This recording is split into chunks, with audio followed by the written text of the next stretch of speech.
In this lecture, we turn our attention to two sermons that Jesus preached in his early Galilean ministry, one in Luke chapter 4 and the other in Luke chapter 6.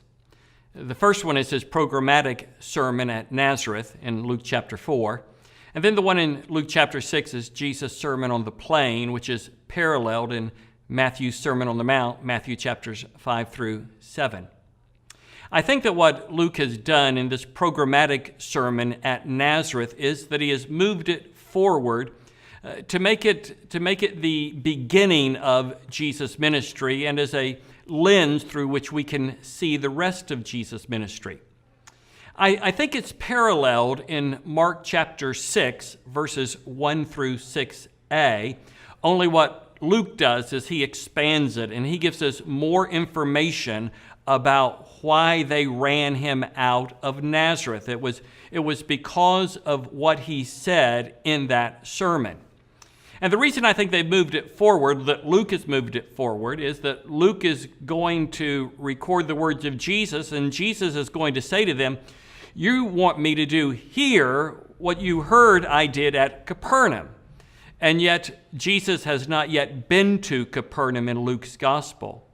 And the events immediately following this programmatic sermon describe events that took place in Capernaum and that are paralleled in Mark chapter 1, beginning in Mark 21 and following. So I understand this to be a programmatic summary of Jesus' ministry through this inaugural message at Nazareth. It follows after he has exited from the Judean wilderness, having been tempted by the devil. And as he goes into the synagogue, he is handed a scroll and he reads from Isaiah chapter 61, verses 1 and 2. And this messianic passage is intended for us as the reader to understand that this is what Jesus' ministry will be like. And in fact, in the very next episodes following this passage, Jesus begins to fulfill the prophecies related to this passage. And so Jesus says, "The Spirit of the Lord is upon me, because he has anointed me to preach the gospel to the poor. He sent me to proclaim release to the captives and recovery of sight to the blind, to set free those who are oppressed, to proclaim the favorable year of the Lord." Notice the verbs that are associated with Jesus' ministry. He has been sent to proclaim the good news, to preach the good news. He's been sent as a proclaimer. And as a proclaimer, he's going to set captives free. And so Isaiah 61, 1 and 2 is a synopsis of what Jesus' ministry will be about. Initially, the crowd is very impressed with his words. They're not sure that they've heard anyone with such eloquence, speak with such a humble beginning and background. But Jesus is going to push the issue just a little bit more with them. Because what really causes them to become irate is that he compares his ministry to the ministry of Elijah and his ministry to the ministry of Elisha.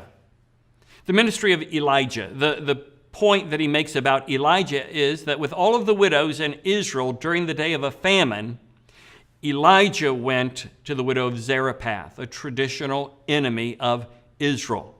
And his ministry is going to be like Elijah's ministry in that it's going to minister to outcasts like that widow. And in the ministry of Elisha, out of all of the people with leprosy in Israel, the only one that was healed was Naaman the Syrian. So what Naaman was to Elijah, Elijah was to the widow of Zarephath, Jesus will be to people on the fringes, to people who are outsiders, to people who are outcasts, to people who are foreigners. And that just causes such angst among the people in Nazareth, that they want to run him out of town, that they want to maybe even push him off a cliff. People that knew him, people that saw him raised in their community, people that knew Mary and Jesus' siblings. They were irate. They were enraged because Jesus was saying, "I've come to preach the good news to the poor, to bring release to the captives, recovery of sight to the blind. That's fine, that's good. They could get on board with that. But when he compares himself to Elijah and the widow of Zarephath, to Elijah and to Naaman the Syrian, they become irate. So Luke has taken that event and he has moved it and made it at the beginning of Jesus' ministry so that as the Gospel of Luke unfolds, he is able to help the reader understand Jesus is fulfilling these words of prophecy. The second sermon, the last point that we want to make about Jesus' early Galilean ministry, is with the Sermon on the Plain, or sometimes known, at least in Matthew's Gospel, as the Sermon on the Mount. I understand these to both be summaries of a single sermon preached by Jesus. Now, Matthew's Sermon on the Mount is over 100 verses long. Luke's Sermon on the Plain is just over 30 verses long. Matthew's is called the Sermon on the Mount. Luke's is the Sermon on the Plain, but it could easily have been preached on a plain on the top of a hillside near the Sea of Galilee. And so I think that it's very easy to understand these two passages to be genuine summaries of a much larger sermon. Now, Luke's sermon is quite a bit shorter for a couple of reasons. One is Luke is writing for a Gentile audience, so Luke removes a lot of the discussion about the law that we find in Matthew's Gospel. Matthew's Gospel talks about the law and the purpose of the law and Jesus fulfilling the law. Luke, writing for a Gentile audience, removes much of that material, thus abbreviating it. Also, in Matthew's Gospel, he talks about don't be like the Pharisees. Don't be like the hypocrites. Well, writing for a Gentile audience, he doesn't feel compelled to elaborate and to include, Luke doesn't, those particular sections. Now, he does include parts of those sections in other places of the gospel, but I think it's likely that Jesus preached this sermon or abbreviations of this sermon on multiple occasions. What we're going to do is we're going to look primarily at the Sermon on the Plain, the less famous of the two. Let me also say, before we work our way through the Sermon on the Plain, you'll notice that Luke places it after the naming of the 12.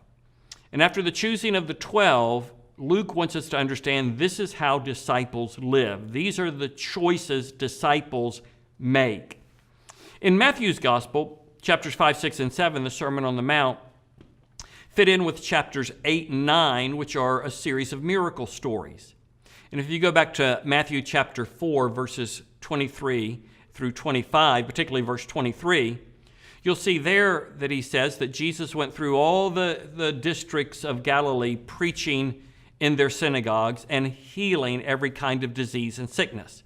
Well, what did he preach? What were the kind of sermons that they heard? Well, that's chapters 5, 6, and 7. Jesus preached with authority.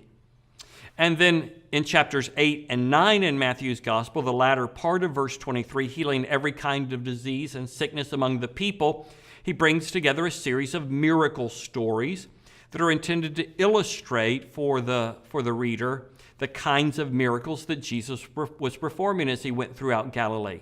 So in Matthew, you have chapters 5, 6, and 7, authority in word. Chapters 8 and 9, authority in deed. That's where the Sermon on the Mount is placed in Matthew's Gospel. The Sermon on the Plain, as I mentioned in Luke's Gospel, is immediately following the choosing of the 12, and this is Luke's way of communicating to his readers, this is how disciples live. And so when we look at the Sermon on the Plain, it can be broken down into 4 sections, 4 units. The first unit is in verses 20 through 26. Blessings and woes. Blessings and woes. What Luke is going to do is to recount how Jesus divided people into 2 groups, into 2 types of people, those who are blessed and those who are cursed. Those who are blessed are described in the most unusual of ways. Those who are blessed are poor, hungry, weeping, and hated. That's odd. Those who are blessed by God from the world's perspective seem to have the most arduous and the most difficult and the toughest form of life. But he says, blessed are those who are poor, hungry, weeping, and hated. They have a reward. They have a reward in heaven. They don't receive a reward here on earth necessarily, but they will receive a reward in heaven. On the other hand, there are those who are cursed. Those who are cursed from an earthly perspective seem to be blessed. Those who are cursed, those on whom Jesus pronounces a woe, are those who are rich, well-fed, happy, and popular. The very opposite of those who are blessed. Those who Jesus pronounces a woe on are experiencing the best of what this world has to offer, but they will be cursed in the world to come. So he pronounces a woe on the rich, the well-fed, the happy, and the popular. His point is that those who are cursed are those who are receiving all of the blessings in this life. Luke tells a story about the rich man and Lazarus a little bit later. And in that story, the rich man lives in opulence and wealth, while Lazarus lives in poverty and scarcity. The rich man dies and he's buried. Lazarus dies, but he's escorted into the arms, into the very bosom of Abraham. There's a great reversal that takes place. Sometimes what we think is happening is not what is really happening. Those we think are blessed may very well be cursed, and those we think are cursed may very well be blessed. It's easy for evangelical Christians in Western society to believe that we are better Christians than those that live in impoverishment in third world countries, but the very reality may be their commitment to Christ far exceeds our commitment to Christ. Their love and devotion is not based on material possessions, and many in Western Christianity see material possessions not as a curse. They may very well be a curse. They see them as a blessing. The curse is they may be very well keeping them from following Jesus the way that Jesus wants them to follow them.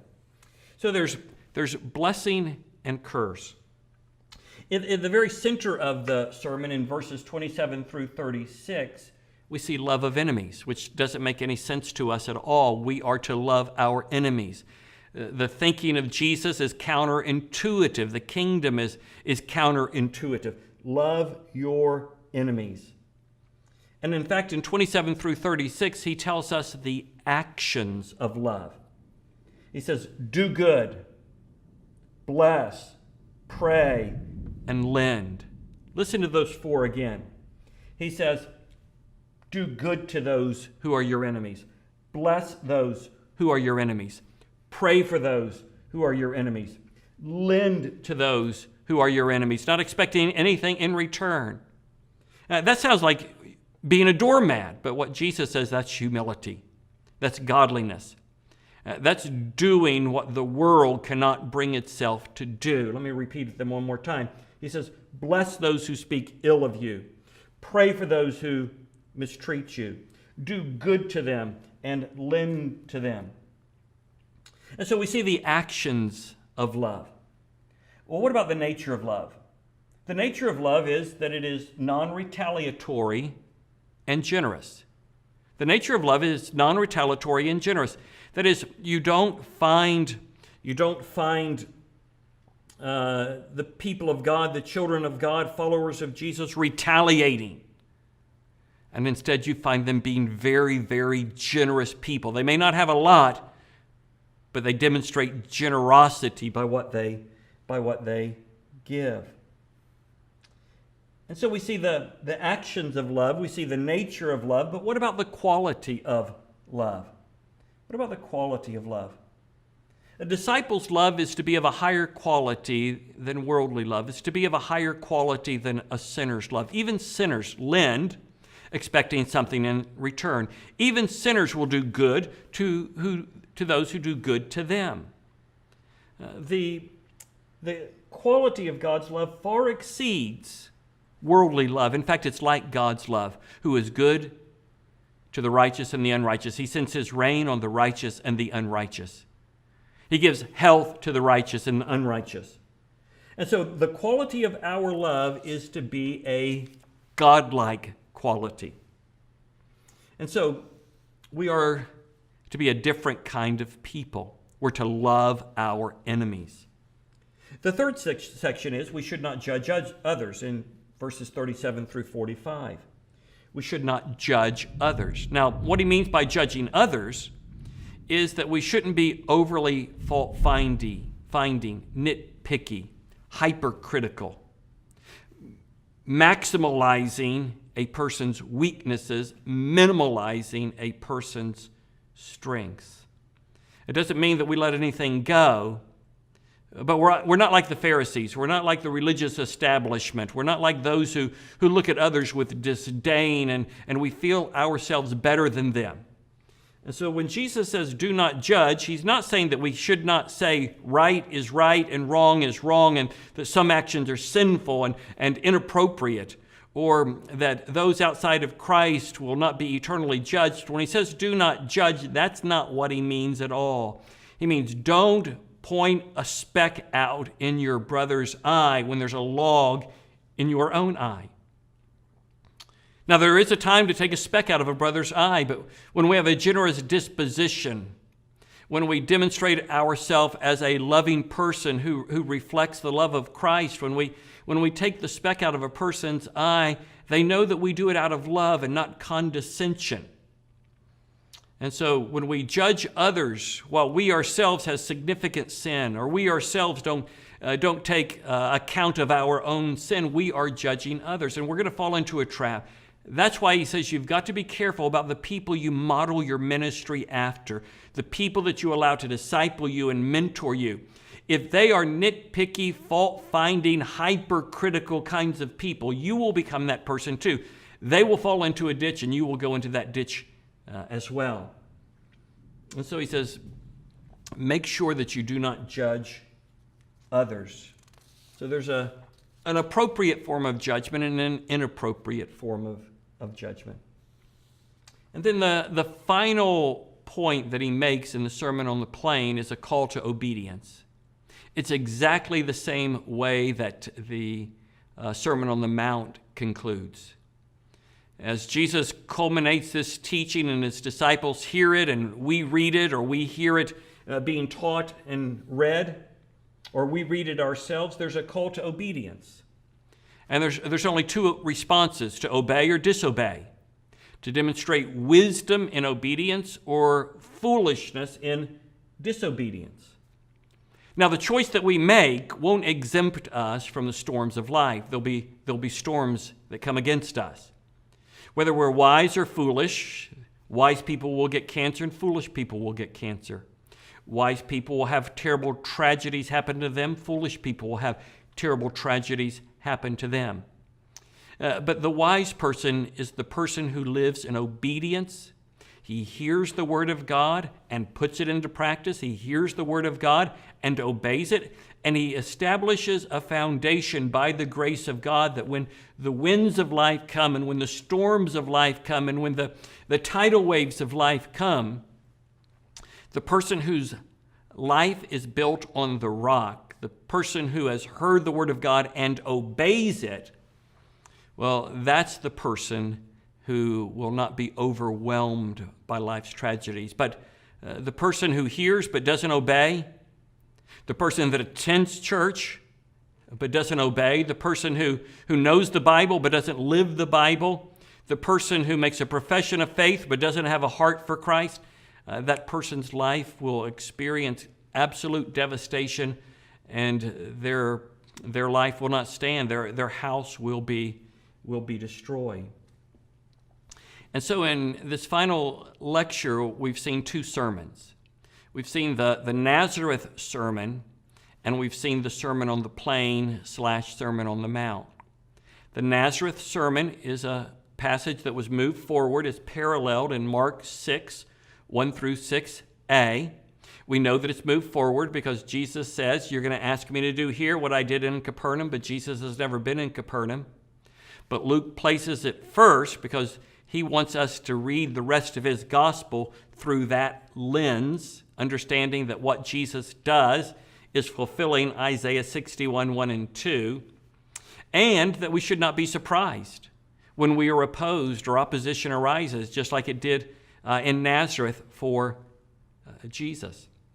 And then with the Sermon on the Plain, it's a shorter account of the Sermon on the Mount. They're both summaries of a much longer sermon. Luke is recounting it for Gentiles, so he removes some of the discussion about the law. He removes the discussion about the Pharisees and not being like the Pharisees, and crafts it in a way that really focuses in on his hearers.